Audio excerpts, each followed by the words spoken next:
اور جو ہے وہ غم مسرت کی کیفیات کا ہجوم، ایک طرف دکھ تھا کہ ہم کچھ نہیں کر سکے، اور دوسری طرف اس کی قسمت پہ رشک آ رہا تھا کہ ہفت تکلیم کے شہنشاہ کو وہ اعزاز نہ ملا ہوگا جو اعزاز اس فقیر کو نصیب ہو رہا ہے۔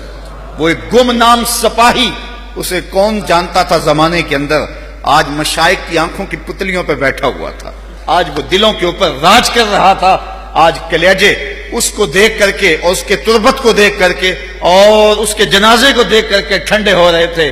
کیا انوکھی داستاں تو نے رقم کی، یار دنیا سے تو چلے جانا ہی ہے، مرنا تو ساروں نے ہے، لیکن کس بانکپن سے وہ شخص گیا کہ جب گیا تو زمین کے ذرے بھی سلام کر رہے تھے، آسمان کے ستارے بھی سلام کر رہے تھے۔ اہل علم و دانش، اہل فکر، صاحب الرائے اور عوام کیا عقیدتوں کے مناظر دیکھنے کو مل رہے تھے۔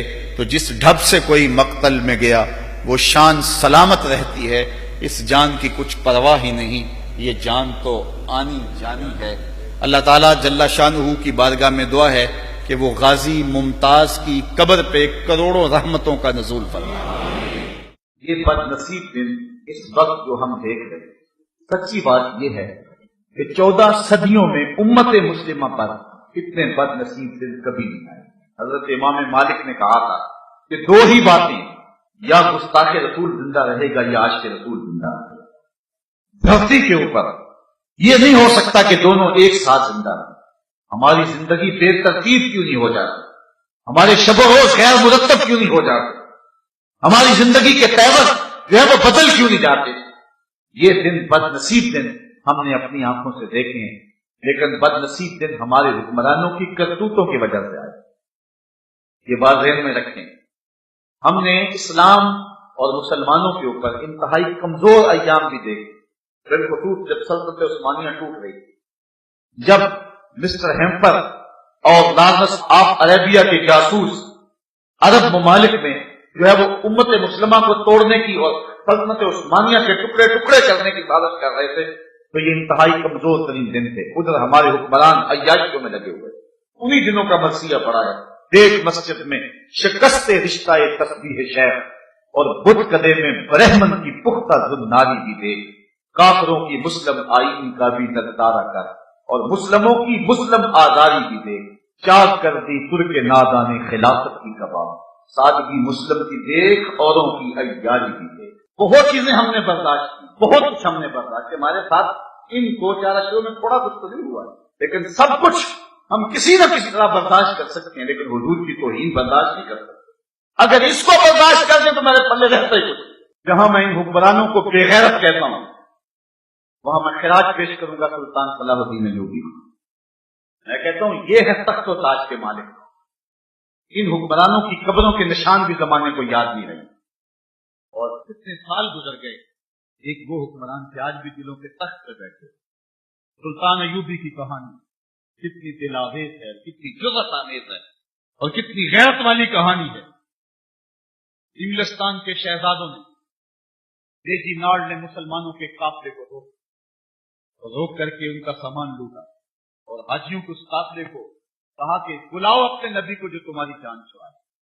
دریدہ دہنی جب سلطان ایوبی تک خبر پہنچی تو میں نے کتب میں پڑھا کہ اس کی آنکھوں سے شرارے نکلتے تھے، وہ غصے سے دانت پیستا تھا، اس کی رگیں پھول گئیں، اور اس نے 3 مرتبہ قسم کھائی کہ اتنی دیر تک چین کی نیند نہیں سوؤں گا جب تک اس ظالم کو اپنے ہاتھوں سے قتل نہیں کر دے۔ اور پھر پڑھیں تاریخ سلطان ایوبی کی، آج یوں ہی اس کے لیے دل نہیں تڑپتے۔ سلطان ایوبی پھر 3.25 سال تک مسلسل چارپائی پہ اپنی کروٹ نہیں لگائی۔ عشرت کرنے والے حکمران سنیں، یہ تھے حکمران، یہ تھے تخت و تاج کے مالک۔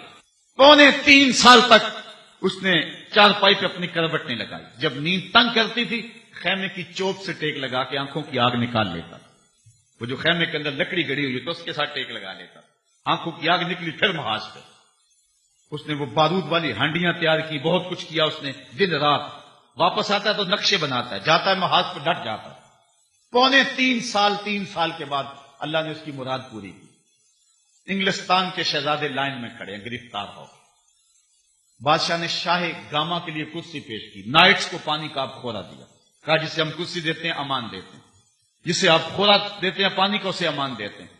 ہم سفارتی آداب جانتے ہیں، بادشاہوں کو قتل نہیں کیا کرتے، تمہیں آزاد کرتے ہیں۔ لیکن جب ناڑ پہ نظر پڑی تو سلطان صلاح الدین ایوبی آپے سے باہر ہو گیا۔ وہ غصے سے دانت پیستا ہوا آگے بڑھا اور اس کو گرے باندھ سے پکڑ کے پٹک کے زمین پہ مارا اور چھاتی پہ بیٹھ کے اس کے بدن کی بوٹیاں کرتے ہوئے کہا، او کتے، تو نے کہا تھا بلاؤ اپنے نبی محمد کو، محمد عربی نے اپنا نوکر بھیج دیا ہے، محمد عربی نے اپنا نوکر بھیج دیا ہے جو تیری خبر لے گا، اور اس کی ٹکا بوٹی کر کے رکھ دی۔ سلطان نور الدین زنگی کی کہانی بھی آپ نے سنی ہوگی۔ حضور خواب میں ملے، کہا نور الدین دو کتے مجھ کو تنگ کر رہے ہیں۔ سلطان اسی وقت اٹھا، لبیک یا رسول اللہ کہتے ہوئے حضور کے شہر نور کی طرف چل پڑا۔ 18-19 دن کے بعد وہاں پہنچتا ہے۔ 40 لوگوں کو اپنے ہمراہ لیے پیچھے سے خزانے اور لوگ جمع، کہا کہ تم میرے پیچھے آ جاؤ۔ مدینے میں کوئی غیر معمولی واقعہ ہو گیا، پھر سارے مدینے کو بلایا اور ان کو کھانا کھلایا، لیکن جو 2 شخص دکھائے گئے تھے وہ نظر نہیں آئے۔ کہا کوئی رہ تو نہیں گیا؟ کہا 2 صوفی درویش آدمی اللہ اللہ کرتے ہیں، دن کو روزہ رکھتے ہیں، وہ نہیں آئے۔ کہا بلاؤ انہیں۔ بلایا گیا تو بادشاہ نے پہچان لیا یہ تو وہی۔ کہا ادھر کیا لینے آئے ہو؟ کہا اللہ اللہ کرتے ہیں۔ کہا چلو۔ ان کے حجرے میں چلا گیا، دیکھا تو قالین بچھا ہوا ہے، کوئی آثار نہیں ہے۔ قالین اٹھایا، نیچے پٹا پڑا ہوا، اٹھایا تو نیچے سے سرنگ تھی۔ وہ حضور کے جسد اطہر کو نکالنے کی سازش کر رہے تھے، سارا دن مٹی نکالتے، رات کو بقیع کے قبرستان میں پھینکا۔ اور روایات میں آتا ہے حضرت عمر رضی اللہ تعالیٰ عنہ کے پاؤں کا انگوٹھا باہر آ گیا کہ حضور نور الدین کو ملے، اور انہیں ایک جھٹکا لگا اور یہ ڈر کے بھاگ آئے۔ تو سلطان نور الدین زنگی نے حضور کے روضہ کے چاروں طرف سیسا پگھلا کے جہاں تک پانی ہے وہاں تک ڈلوا دیا، اور پھر ان کو قتل کروایا اور ان کے ٹکڑے کروائے۔ اور پھر اس کے بعد جو آگے لفظ ہے وہ جذباتی کر دینے والے ہیں۔ سلطان پھر مدینے کی گلیوں میں روتا پھرتا تھا اور روتا روتا کہتا تھا حضور یہ میری نوکری، کروڑوں انسان بستے ہیں، آپ کا شکریہ کہ یہ نوکری آپ نے مجھے عطا کی۔